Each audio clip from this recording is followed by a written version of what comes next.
I'm 42 years old, and my name is James Carter. Emily, my wife, is 42 as well, and we have been blissfully wed for 20 years. Emily and I were classmates when we first met in college. Despite being in the same class, we had never talked until we met in a culinary club. I lived alone, so I figured I should at least learn how to cook. While eating out was an option, I was a broke college student trying to save money, so I decided to learn how to cook. I was a complete beginner and barely knew how to hold a knife. Looking back now, my grip was terrifyingly wrong. Emily, who saw me back then, must have been just as horrified, but instead of giving up on me, she patiently taught me the basics of cooking. James, about how to use the knife, try holding it more like this.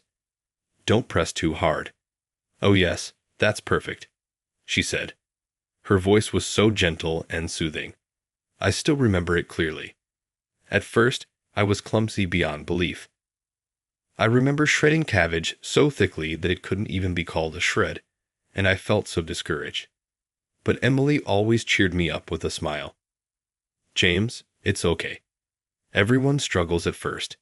Let's keep at it together. The fact that you wanted to try this and join the cooking club is amazing. Thank you, Emily. If it weren't for your encouragement, I probably would have given up already. Really? I'm glad to hear that. You're always trying so hard, James. It makes me want to cheer you on. Being encouraged like that, I gradually started to increase the variety of dishes I could cook. As a result, I began to find real enjoyment in cooking. It became genuinely fun. Driven by curiosity and enthusiasm, I started trying out more and more recipes. Wow, you've nailed stew dishes now. This is delicious. When I served Emily my first perfectly cooked stew, her sparkling eyes and excitement brought me so much joy. Her delighted smiles and constant, "This is so good," made me realize I had fallen in love with her. Emily, would you be my girlfriend? What? Really? If you're okay with me, yes please. Hearing Emily say yes was one of the happiest moments of my life. Time with her felt like pure bliss. We went on many dates and decided to get married at 22. Although we had both secured jobs, we were just out of college and didn't have much money. Still, I wanted Emily to wear a wedding dress, so we held a small but heartfelt ceremony. It's been 20 years since then. Every day we spend together is the greatest happiness. Hi, honey, I'm home. What are you cooking? It smells amazing. Welcome back. It's beef stew, your favorite. I figured you'd be tired after work, so I wanted to make something to lift your spirits. I smiled at Emily as she walked in, stirring the stew simmering on the stove. Emily smiled warmly at me as she saw me like that. Wow, I can't wait. Thank you, honey. I really appreciate everything you do. Once the busy season at work ends, I'll start cooking more, okay? She looked a little guilty as she said that. I reassured her with a smile. Thank you too. We both work hard, so we help each other out. Emily, you're important to me, and it makes me happy to cook for someone I love. And you know, I think I've gotten pretty good at cooking thanks to the best teacher I could have asked for. Emily looked slightly embarrassed by my words. Having her in my life has brought me so much richness and joy. Her kindness and the time we share together are the most precious things to me. Thank you for everything. You're always so thoughtful. We don't have children, but perhaps because of that, we've been able to spend more time cherishing and supporting one another. These peaceful days we share are the greatest happiness of my life. One day, Emily handed me an envelope labeled invitation. Honey, there's a company event coming up, a family gathering. Would you come with me if you're okay with it? Seeing the slight blush on her cheeks, I immediately smiled and replied, Can I really come? Of course. I'll make it work no matter what. She looked relieved as she smiled softly. Actually, it's not just about me. They're putting together a commemorative video for employees who've been with the company for 20 years. There's even footage of us from our younger days. Honestly, being filmed felt a little embarrassing, but I'd love for you to see it. I was struck with surprise and found myself once again appreciating all the hard work Emily had put in.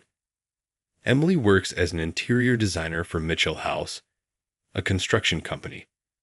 Staying at the same company and working so hard for 20 years is an incredible accomplishment. I can't wait to see it. It'll be amazing to watch all your efforts over the years. Congratulations on 20 years, Emily. You've done something remarkable. I'm so proud of you. Thank you, honey. It means a lot to hear you say that. I've always been able to keep going because of your support. I pulled her close, gently patting her back.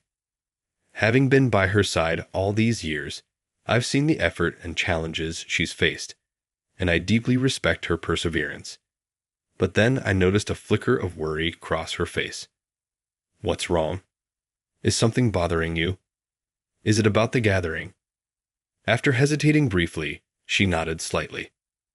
There's something, or rather someone, that's been on my mind. My manager, Rachel, she's made things a little difficult for me. Rachel? Why is that? Emily sighed before explaining. She's very prideful and convinced that she's always right. She tends to get emotional and lash out at her team when things don't go perfectly. I could see her brows furrow as she recalled the details. Once, one of my younger colleagues, Amy, was working under Rachel's direction, but Rachel's instructions were so vague that everyone around us noticed how unclear they were. Even our supervisor, Mark, suggested Rachel give more specific guidance. However, it seems that Rachel did not actually listen to that advice. In the end, her subordinate, Amy, couldn't manage to succeed and ended up failing. Honestly, even I could tell that the fault lay with Rachel's poor instructions. So Rachel called Amy in and started scolding her, completely driven by emotion. The memory seemed unpleasant for Emily as her expression tightened. I was there and couldn't just stand by while Amy was being unfairly criticized. I've worked with Amy before. She's diligent and eager to learn. It was obvious to me that Rachel's vague instructions caused the issue. You spoke up, didn't you? Emily nodded and shared what happened. Amy, why couldn't you follow such simple instructions? If you can't even manage this, you won't make it here or anywhere, Rachel said, her face flushed red. Nervously, she pounded on the documents with a loud thud. Overwhelmed by the scene, Amy silently lowered her gaze. Seeing Amy slightly trembling, Emily couldn't hold back any longer and intervened. Rachel, I don't think that's entirely fair. Didn't this happen because your instructions were unclear? Rachel turned to glare at Emily, stunned. What are you saying? It's the employee's responsibility to understand and execute instructions properly. If Amy failed, it's clearly her fault. How can you even suggest otherwise? Undeterred by her intimidating attitude, Emily continued speaking while shielding Amy behind her.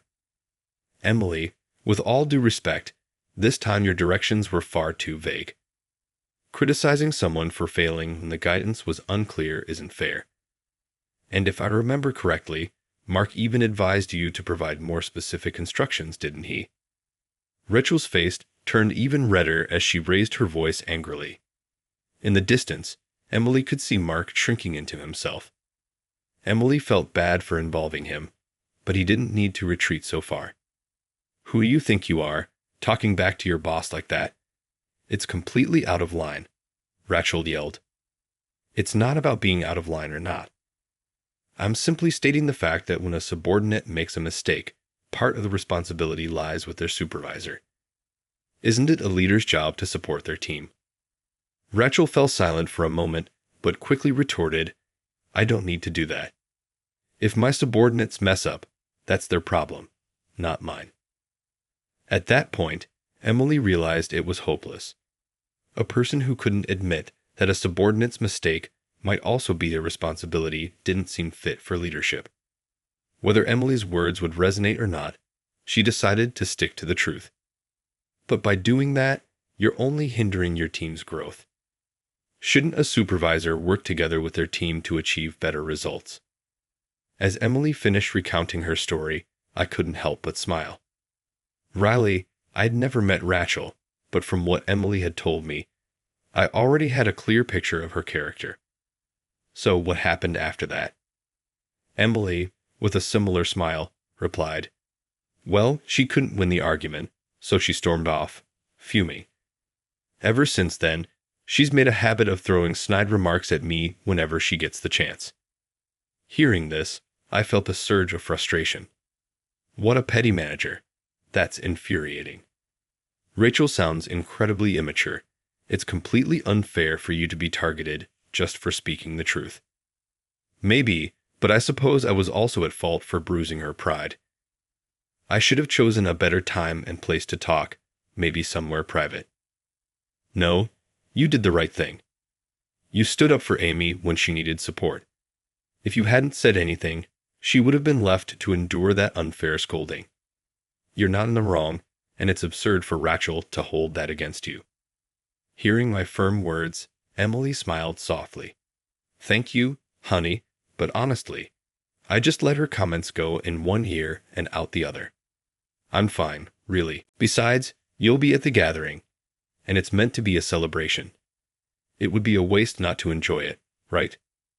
Her cheerful smile reassured me, and we ended the evening enjoying a quiet dinner together.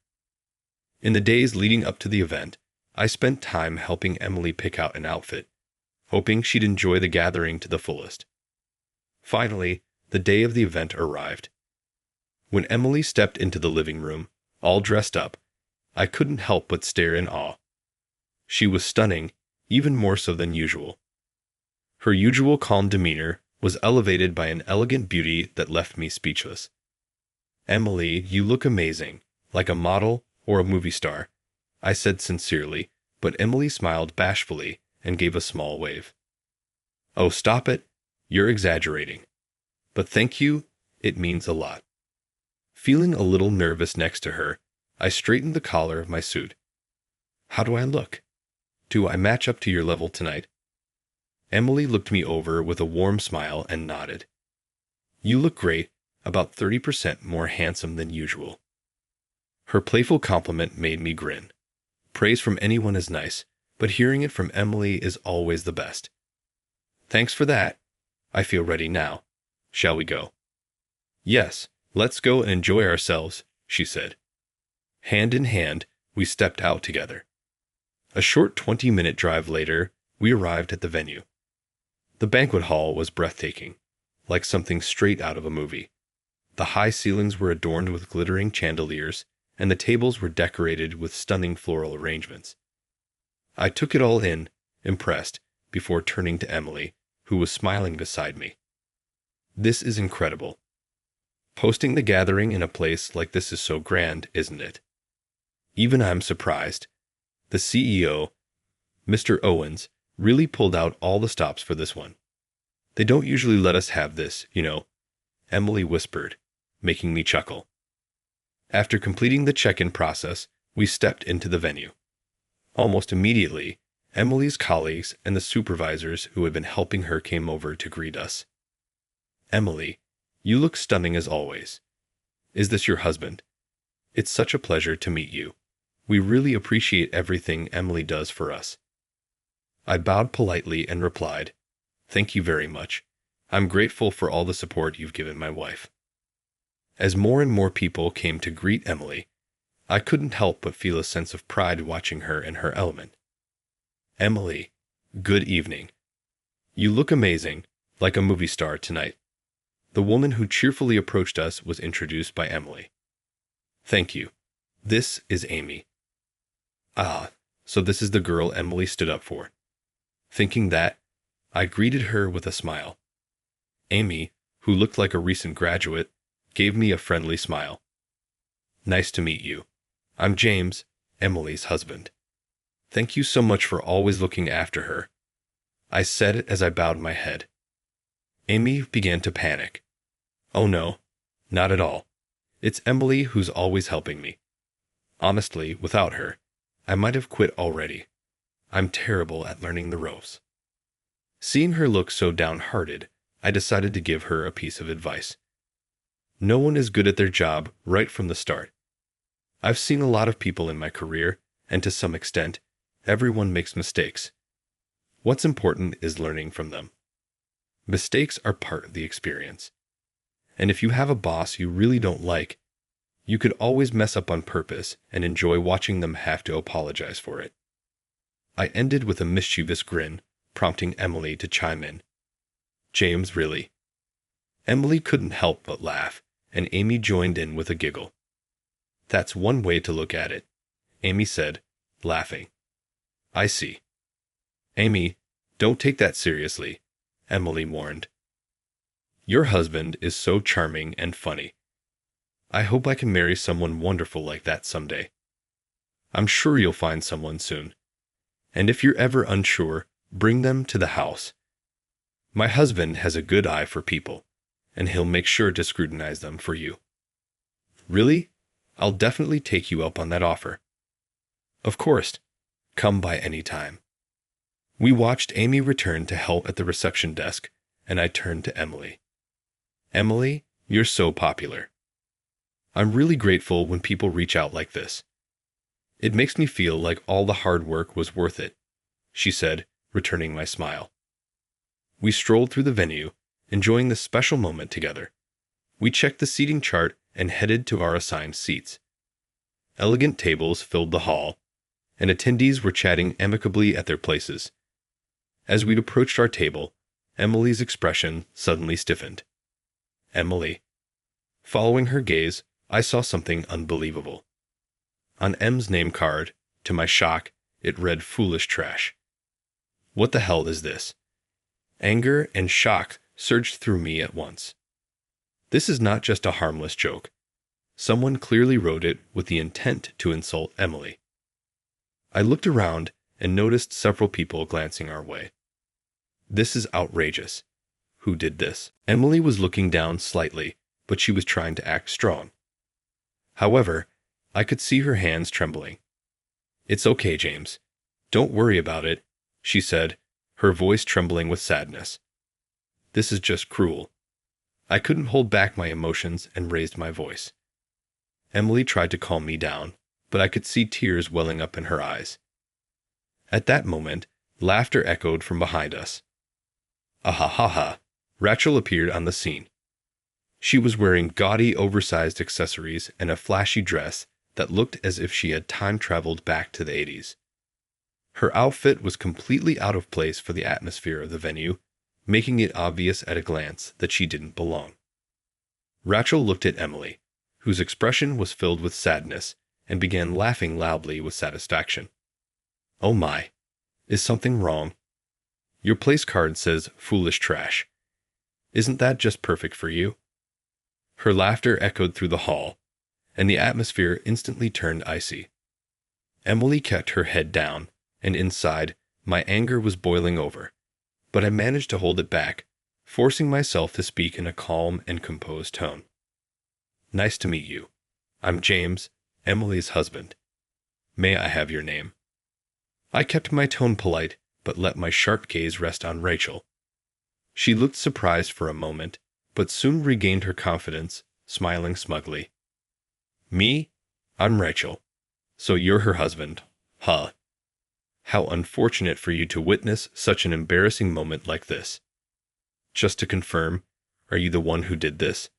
I asked, making sure to clarify. Depending on her answer, my next move would be clear. Yes, I did.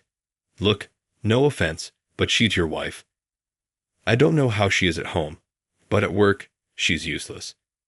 Unlike her, I'm successful and hold a respectable position. Rachel laughed loudly, her voice echoing through the room. Ah, I see. I truly envy someone with your level of self-esteem. Being unable to objectively evaluate oneself can be embarrassing, but you certainly turned it into a strength. Rachel froze for a moment, and as the meaning sank in, her face flushed red with anger. She glared at me, trying to contain her rage. But I wasn't done.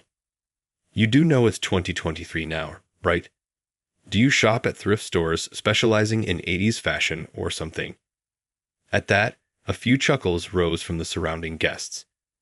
Emily tugged gently on my arm, trying to stop me. James, I'm fine, really, she said. Her voice was tinged with worry, but I gave her a reassuring smile. Just give me a moment.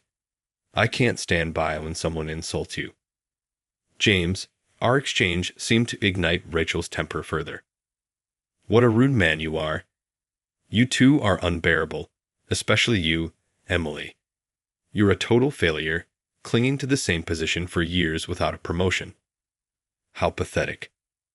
The murmurs around us grew louder, but Rachel didn't stop. And your husband. He's no better. No manners, no sense. People without children are always so clueless. At that, something inside me snapped. What did you just say? The anger I had been suppressing surged like a storm inside me. Those words were absolutely unforgivable. No, I refused to forgive them. I quietly muttered, I see. My face was emotionless, and my voice naturally dropped lower. I could feel the atmosphere freeze instantly as if everyone around me sensed the transformation. This calm, collected version of me was completely gone. Even Rachel seemed to notice the change. Her confidence from earlier had vanished completely. At that moment, memories from what must have been when I was 33 or 34 years old flashed through my mind. Look at that. James, isn't that baby adorable? Yeah, really cute. How many months old do you think? Oh, look at that smile. Emily and I love children. We often spent time in parks, watching the kids with warm smiles. We had dreamed of building a family together, and Emily especially longed to have children. But no matter how much we hoped, it wasn't meant to be. Even after medical tests, the cause remained unknown. One night, I noticed Emily crying quietly with her back to me. Her shoulders trembled as she tried to hold in her sobs. I reached out to her gently. Emily, what's wrong? After a moment of silence, she spoke in a small voice, I'm sorry, James. If I were your wife, you might have had a child by now. Her words felt like a knife to my chest. I knew she had been blaming herself, but hearing her say it out loud broke my heart. Emily, don't say that. Having a child might have been wonderful, but the most important thing to me is having you by my side.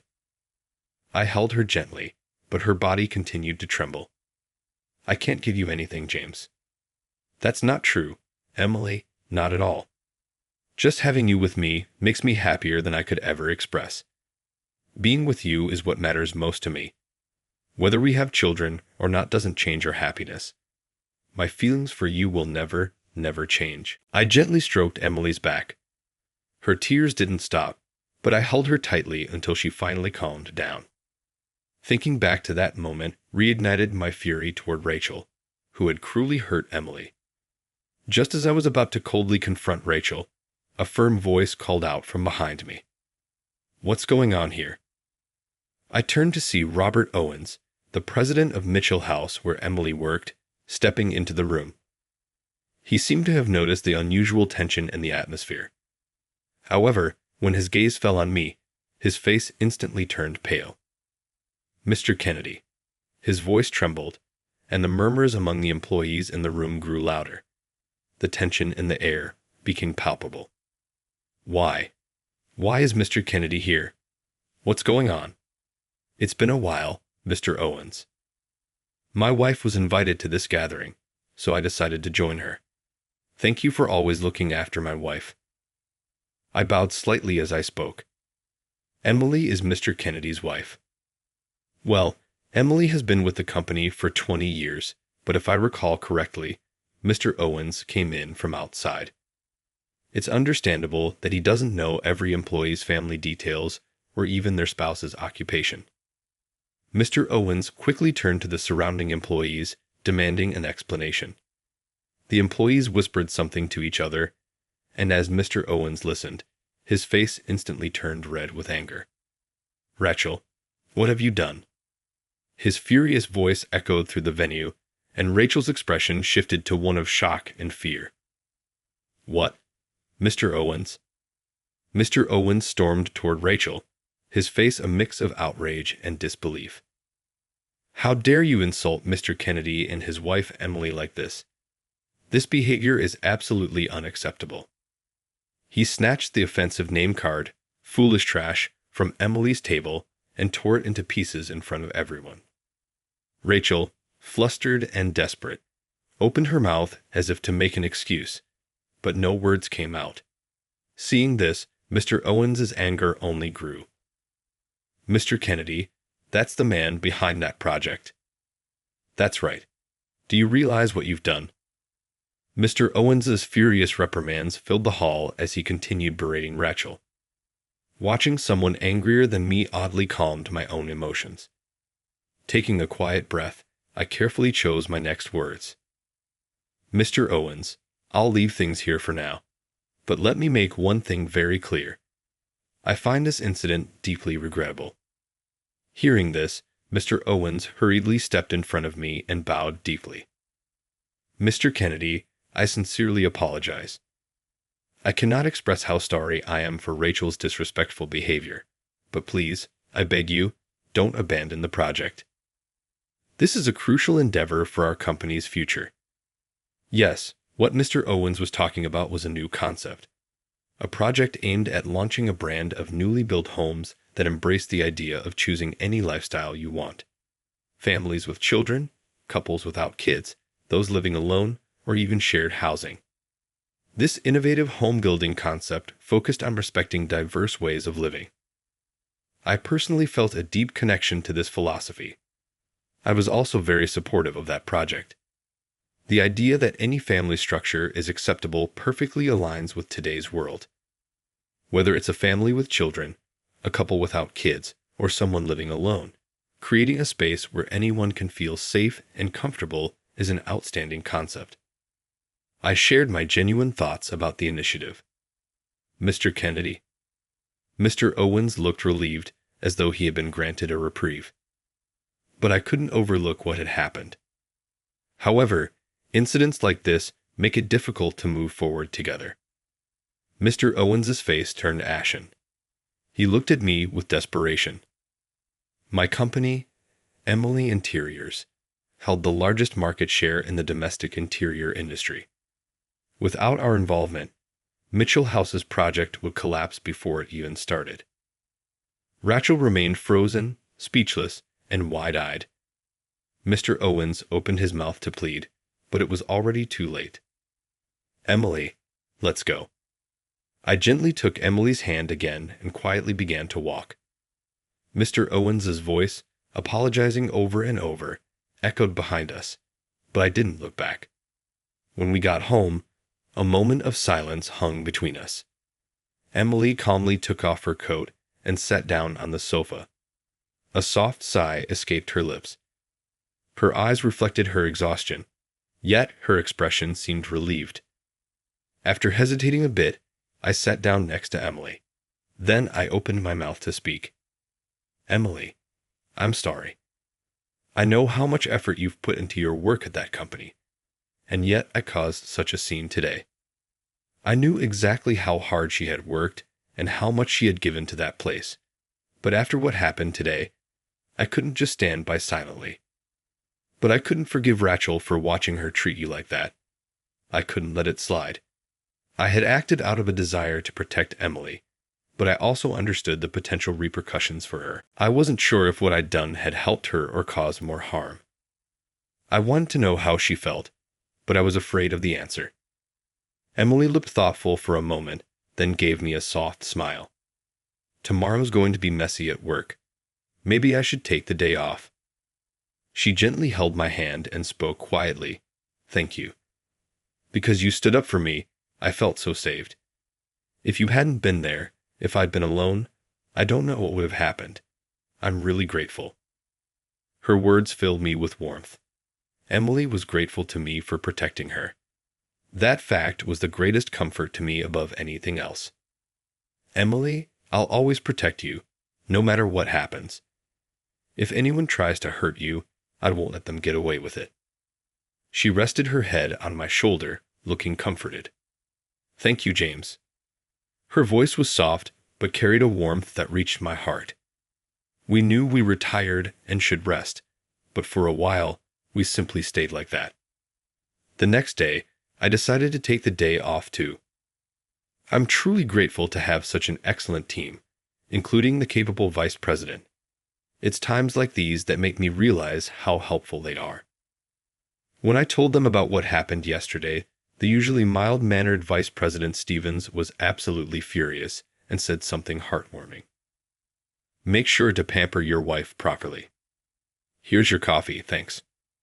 We were enjoying a quiet morning when, around 11 o'clock a.m., the doorbell rang. When I checked the intercom, Mr. Owens was standing there. Emily and I exchanged a glance before opening the door. "Good morning, Mr. Kennedy, Emily. I apologize for the sudden visit, but I needed to apologize in person." Mr. Owens bowed deeply and repeated his apologies several times. We invited him in and offered him a seat on the sofa. Even as he sat, he continued to apologize, looking visibly exhausted. As we listened quietly, I asked what was on my mind. "What happened to Rachel?" Mr. Owens sighed briefly before responding with a serious expression. "She has been held accountable. She's been fired."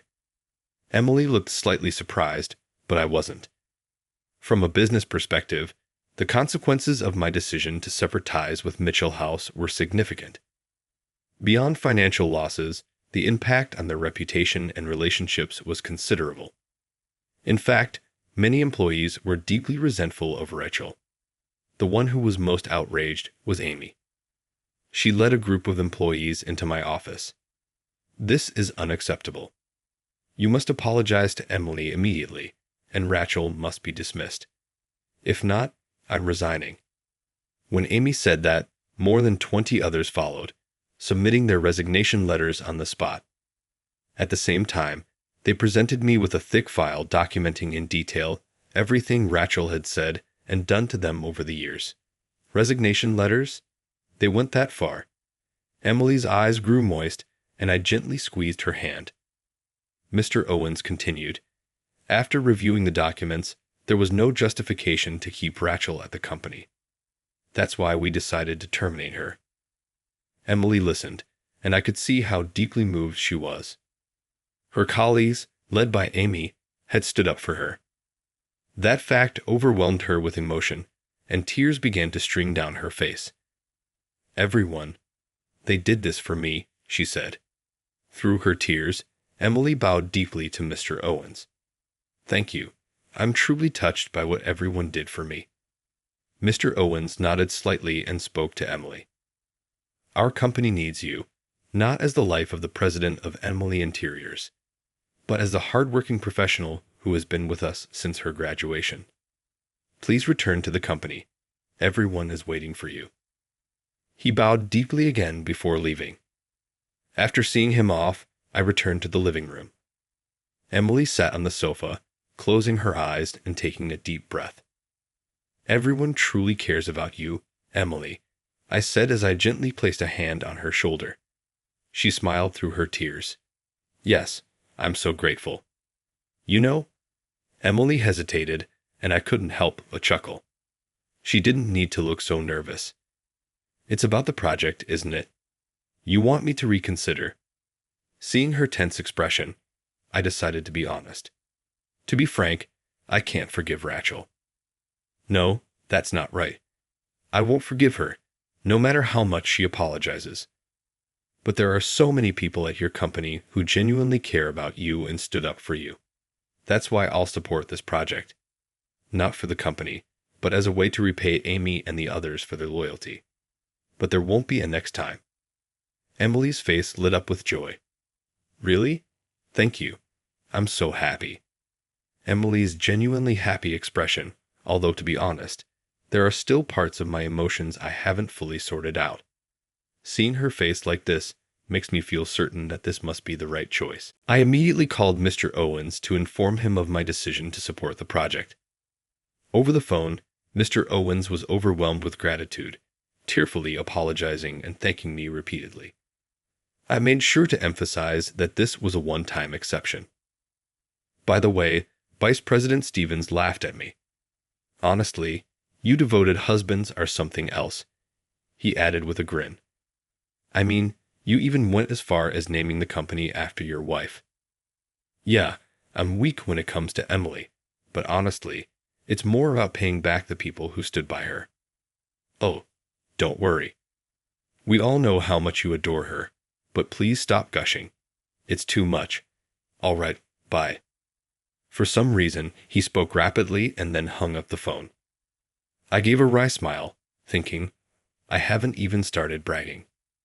James, are you ready to watch it now? Yeah, I'm coming. I headed to the living room when Emily called me. We were about to watch the memorial video Mr. Owens had brought over, a video we hadn't been able to see during the event. It began with a professional-looking opening, clearly created by someone skilled. Wow, look at me. I'm so young. This is a little embarrassing. On the living room TV, Emily's 20-year journey was being displayed, from her younger days to the present. Images of her working hard played one after another, and I couldn't help but smile. There was Emily in her 20s, waving toward the camera, and another of her working intently at her desk. Emily, you've truly worked so hard. I respect you even more now. Emily squeezed my hand and grinned shyly. Ungrateful, James. From now on, let's continue to help one another. I gave her hand a solid squeeze in return. Obviously, I'm excited about it. I felt a great sense of pride and thankfulness when I saw her image on the screen, and we reaffirmed our commitment to assist one another going ahead. Our marriage is shaped like that,